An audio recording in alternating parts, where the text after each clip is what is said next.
যেখান থেকে সহজেই পালানো সম্ভব।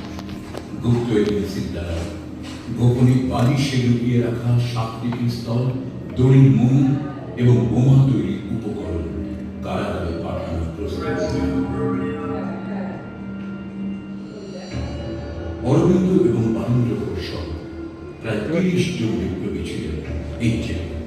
হঠাৎ খবর এলো নরেন্দ্রনাথ গোসাই ব্রিটিশ সরকারের রাজসাক্ষী হয়েছে। সমস্ত পরিকল্পনা তিনি ব্রিটিশকে জানাবেন। আন্দোলনের জন্য এটি একটি অত্যন্ত বিপজ্জনক বিষয়।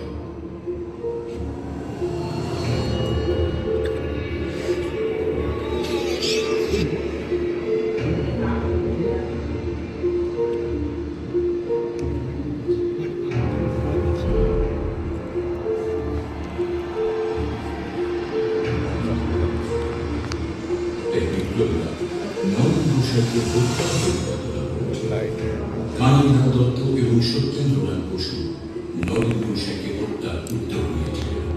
পিস্তল আনা হয়েছিল যে কানাইলাল এবং সত্যেন্দ্র সরকারি সাক্ষী হওয়ার ইচ্ছে, কিন্তু শর্ত নিয়ে তার আগে তারা একবার নরেন গোসাইয়ের সঙ্গে দেখা করবে। 1908 সালের 31 অগস্ট নরেন গোসাই তার সঙ্গে দেখা করবে। তার শরীরে গুলির পর গুলি চালিয়ে তাকে শেষ করে দেওয়া হবে। বিচারে কানাইলাল দত্ত ও সত্যেন্দ্রনাথ বসু ফাঁসি। দুজনের বিপ্লবের চেতনা ছিল এতই প্রবল যে এই দুঃসাহসী বিপ্লবীদের মুখে একটি শব্দ আসে। তারা হাসতে হাসতে আলিঙ্গন করেছিলেন মৃত্যুকে।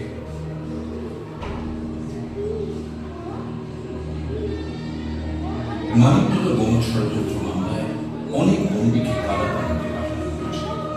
অনেককে প্রথমে মৃত্যুদণ্ড দেওয়া হয়েছিল, পরে কারাগারে পাঠানো এবং অন্যান্য শাস্তিতে রূপান্তরিত করা হয়েছিল। অরবিন্দ ঘোষের মামলা লড়েছিলেন প্রখ্যাত আইনজীবী চিত্তরঞ্জন দাস।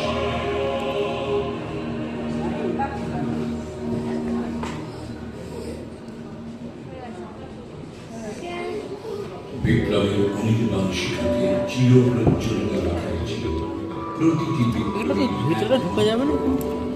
এই কামনা চরিতার্থ করতে যে কোনো শাস্তি তারা মাথা পেতে নিতে সেই আত্মত্যাগের সাক্ষ্য বহন করে আছে আলিপুর জেলে প্রতিটি আমরা শতাব্দী ভারত মাতা